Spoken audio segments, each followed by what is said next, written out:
ओम शांति। 29 अप्रैल आज की मुरली है। मीठे बच्चे, श्रीमत ही श्रेष्ठ बनाएंगी, परमत व मनमत श्रापित कर देगी, इसलिए श्रीमत को कभी भी भूलो मत। मीठे बच्चे, श्रीमत ही श्रेष्ठ बनाएगी, मनमत व परमत श्रापित कर देगी, इसलिए श्रीमत को कभी भी भूलो मत। प्रश्न: सतप्रधान पुरुषार्थी कौन और तमोप्रधान पुरुषार्थी कौन? दोनों का अंतर क्या होगा? उत्तर: सतप्रधान पुरुषार्थी बाप से पूरा वर्षा लेने का पुरुषार्थ व प्रतिज्ञा करते हैं। वो याद में रहने की रेस करते हैं और नंबर 1 जाने का लक्ष्य रखते हैं। तमोप्रधान पुरुषार्थी कहते, जो तकदीर में होगा अच्छा, प्रजा बनेंगे तो प्रजा ही सही। उनके आगे माया का ऐसा विघ्न आता है जो रेस से ही बाहर निकल जाते। गीत: मुझको सहारा देने वाले, ये दिल कहे तेरा शुक्रिया। ओम शांति। बच्चे जब सम्मुख बैठते हैं तो जानते हैं हम जीवात्माएं हैं। यहाँ तो जीवात्माएं होंगी ना। जब आत्मा को शरीर नहीं है तो नंगी है, उसे अशरीरी कहा जाता है। तुम तो शरीर सहित बैठे हो। आत्मा व परमात्मा जब तक शरीर में ना आए तब तक बोल नहीं सकते। तुम जीवात्माएं जानती हो, आप बाप के सम्मुख बैठे हैं, हूबहू जैसे 5000 वर्ष पहले सम्मुख आए थे। बच्चे जरूर बाप से ही वर्षा लेंगे। जानते हैं हम अपने परमपिता परमात्मा बेहद के बाप के सम्मुख बैठे हैं। क्यों बैठे हैं? बाप से बेहद का वर्षा लेने। जैसे स्कूल में समझते हैं हम टीचर द्वारा इंजीनियरिंग सीखते हैं, बैरिस्टरी सीखते हैं, ये एम ऑब्जेक्ट रहती है। तुम बच्चे समझते हो परमपिता परमात्मा हमको ब्रह्मा के तन से बैठ राजयोग सिखाते हैं। भगवान बच, ये तो बच्चों को समझाया है कि भगवान निराकार को कहा जाता है। जीवात्मा पुनर्जन्म जरूर लेती है। कोई भी सन्यासी से तुम पूछो मनुष्य पुनर्जन्म लेते हैं तो ऐसे नहीं कहेंगे कि नहीं लेते हैं, नहीं तो 84 लाख जन्म कैसे कहते। पूछो तुम पुनर्जन्म को मानते हो? ये तो बरोबर है। आत्मा संस्कारों अनुसार एक शरीर छोड़ फिर दूसरा लेती है। ऐसे ऐसे करते मनुष्य 84 लाख जन्म नहीं परंतु 84 जन्म लेते हैं। इससे सिद्ध होता है पहला जन्म जरूर बहुत अच्छा सतप्रधान होगा, लास्ट में 6 तमोप्रधान होंगे। 16 कला फिर से 14 कला 12 कला होती जाएंगी। पुनर्जन्म जरूर लेते हैं। पूछना चाहिए, अच्छा परमपिता परमात्मा ने पुनर्जन्म लिया है या जन्म मरण रहित है? देखो ये पॉइंट बहुत सूक्ष्म है। अगर कहेंगे जन्म मरण रहित है तो फिर शिव जयंती सिद्ध नहीं होती।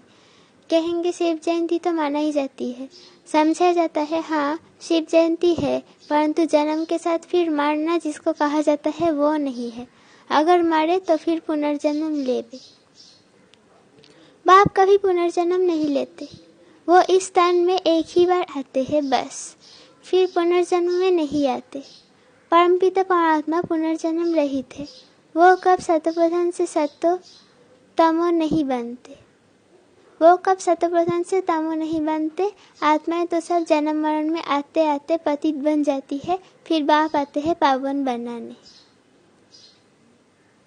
इससे सिद्ध होता है आत्मा ही पतित होती है, आत्मा पावन बनने आती है। आत्मा पावन आती है फिर माया पतित बना देती है। बाप कभी भी बच्चों को गंदी मत नहीं दे सकते। इस समय की पतित मनुष्य पतित मत देते हैं। अब पावन बाप कहते हैं कि पतित नहीं बनो अर्थात विकारों में नहीं जाओ। रावण की मत से दुखधाम बन गया है, पहले सुखधाम था।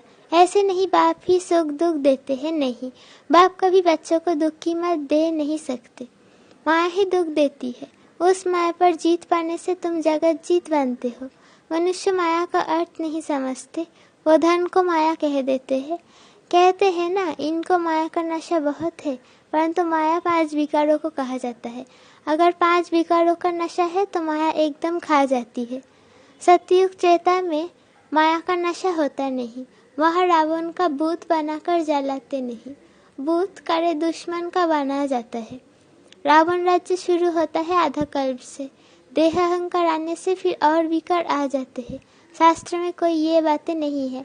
लिखा हुआ है देवताएं वाम मार्ग में अर्थात विकारों में जाते हैं, माया के वश होने से परवश हो जाते हैं, परमात्मा पर चलते रहते हैं।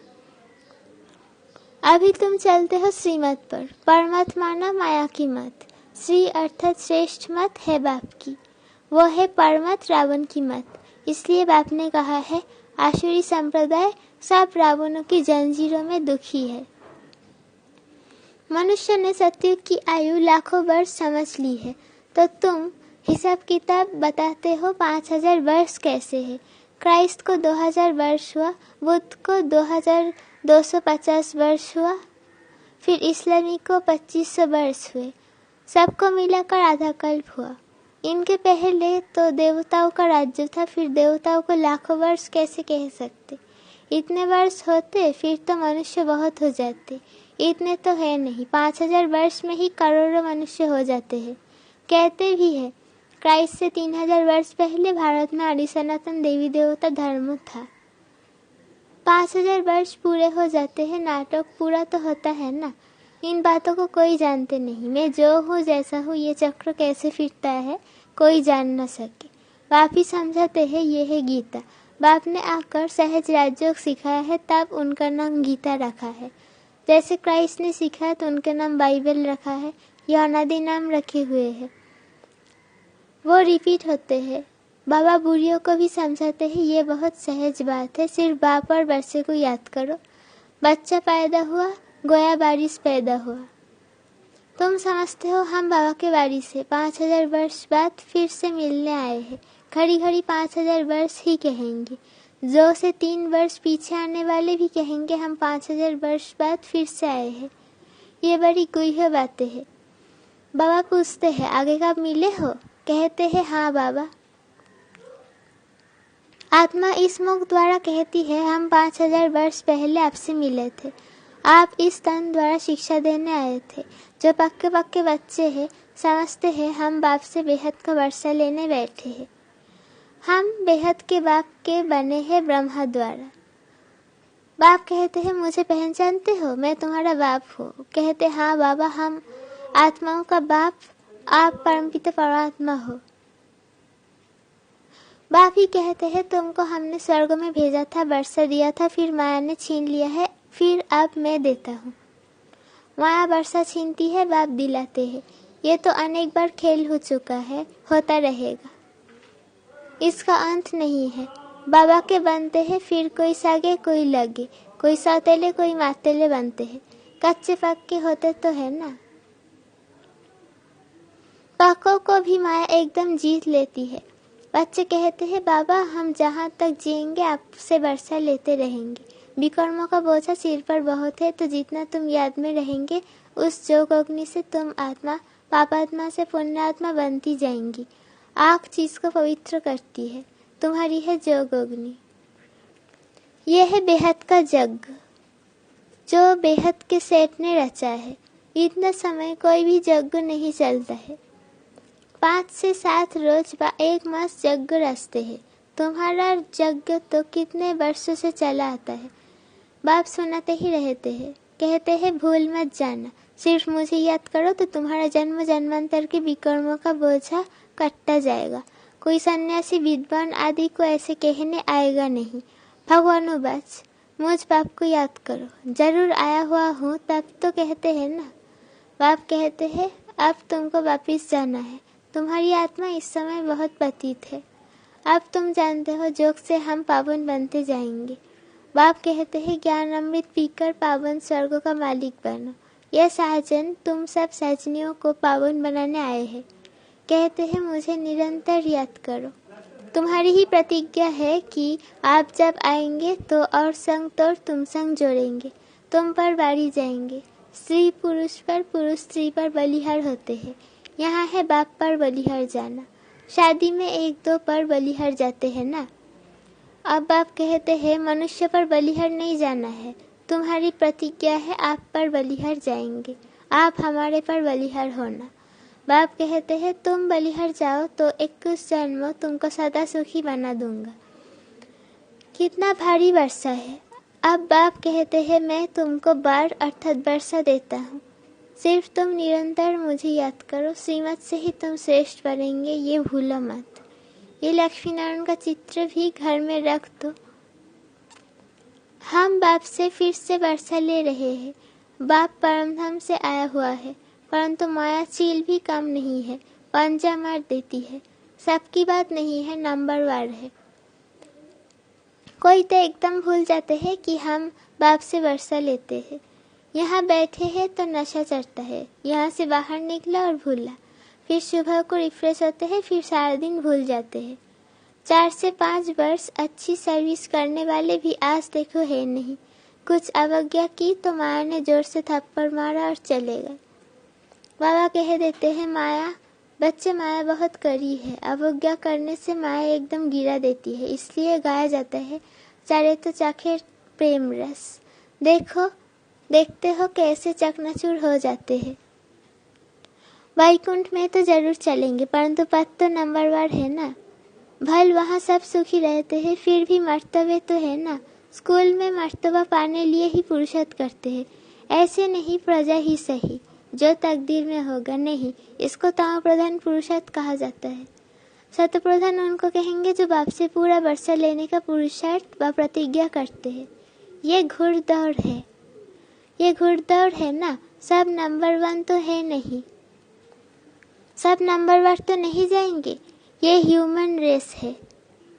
माया ऐसा विघन डालती है जो एकदम रेस से निकल देती है। तुम्हारी ह्यूमन रेस है। आत्मा कहती है हम बहुत दुखी हुए हैं, शरीर लेते लेते बहुत तंग हुए हैं। कहते हैं आप बाबा के पास जाए। बाबा ने जुक्ति तो बदलाई हुई है ही। बाबा हम आपकी याद में रहेंगे, जितना टाइम निकल सको उतना अच्छा है।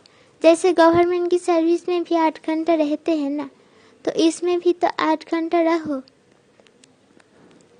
सृष्टि को स्वर्ग बनाना कितना भारी सर्विस है ना। सिर्फ बाप को याद करो और सुखधाम को याद करो, बस 8 घंटा सर्विस की तो पूरा वर्षा पाएंगे। ऐसे याद करते करते तुम्हारे विकर्म विनाश होंगे। 8 घंटा तुम इस सर्विस में दो, बाकी 16 घंटा तुम फ्री हो। जितना हो सके घड़ी घड़ी याद करो। याद तो कहाँ भी बैठ कर सकते हो। सबसे अच्छा टाइम तुमको सवेरे मिलेगा। सिंधी में कहते हैं सवेल सुमन सवेल उठन, सवेरे जल्दी सोना सवेरे उठना। ये गुण मनुष्यों को बड़ा करता है। अज्ञानी लोग 8 घंटा नींद करते हैं। तुम्हारी नींद आधी होनी चाहिए, 4 घंटा नींद बस। कर्मयोगी हो ना, रात को 10 बजे सो जाओ, 2 बजे उठो। शिव बाबा को याद करो। 2 बजे नहीं उठ सकते तो 3 बजे उठो, 4 बजे उठो।